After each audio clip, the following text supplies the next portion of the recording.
Tiens, regarde, écoute la cantate de Bach, là, c'est ce qu'il y a de plus beau. Ah, je suis d'accord avec toi. La numéro 4, c'est la plus belle. Tant que la musique t'inspire pendant tes créations, À fond, j'écoute tout le temps. tout le temps de classique. Et ouais, en gros, oui. Et en fait, la peinture, souvent, elle se rythme avec la musique. Tu vois, quand je commence des tableaux comme ça, au départ, je sais pas trop ce que je fais. Et ça vient comme ça, c'est comme une symphonie, où tu commences des... Là, je vais peut-être faire un hommage à Beethoven, tu vois, c'est... Mhm.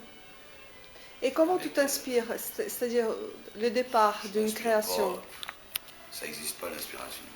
C'est le travail. Non, je t'assure. Hein. Tu travailles, tu poses des tâches, des couleurs, des machins, et puis après ça vient comme ça. Mais bon, j'y crois pas trop à l'inspiration. Enfin, il y a des jours où ça vient plus facilement que d'autres, mais en général, il faut travailler, quoi. Et l'inspiration, elle vient en travaillant. Et comment tu C'est comme la recherches technique. par exemple les thèmes que tu veux développer? Je n'ai pas de thème au départ. Enfin, ça dépend, il y a deux sortes de travail. Il y a le travail d'après nature. Si je fais une nature morte, évidemment, je la compose, je sais ce que je vais faire. Un portrait, la personne pose et je vais faire un portrait. Après, dans les peintures plus imaginatives, disons, j'ai aucune idée de ce que je vais faire.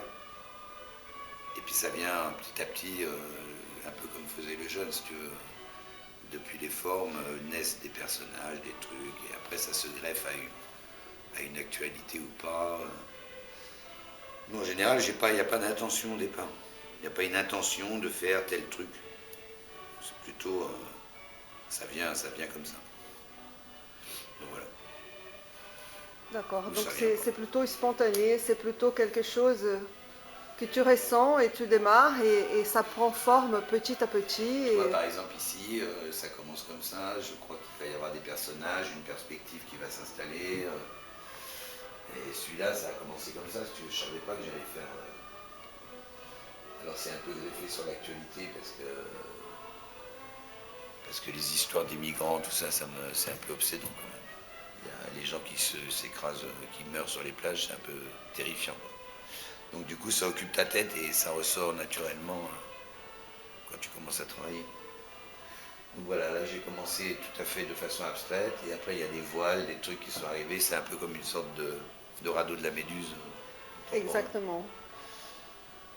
Pour l'instant, c'est un peu au point mort et il faut que je le reprenne.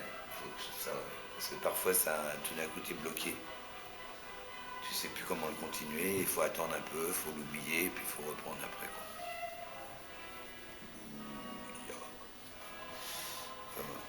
Et quand tu prends des modèles, quels sont les critères de choix du modèle et de la pose du modèle? Le choix du modèle, c'est. D'abord, c'est souvent un peu du hasard, enfin, ou des rencontres. Moi, je prends jamais de modèle professionnel. Je prends des. Bon, si je rencontre une jeune fille que je trouve intéressante, tout, je lui demande si elle veut pas poser. Donc elle est d'accord. Après, c'est vrai que j'ai souvent un peu toujours les mêmes modèles parce que je suis habitué. Et puis, il y a des gens qui m'inspirent quand même pas mal. Donc, j'ai tendance à les reprendre. Après, les choix de la pose,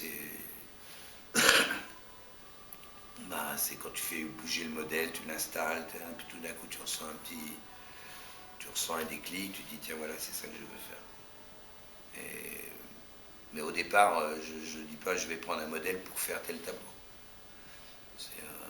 Que le modèle soit nu ou habillé, c'est toujours prétexte à un portrait ou à une composition un peu avec un ou deux ou trois personnages, enfin ça dépend.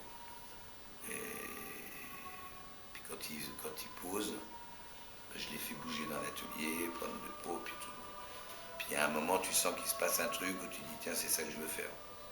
Puis après, le tableau, il évolue, mais au départ, tu as quand même une pose qui va te faire vibrer un truc.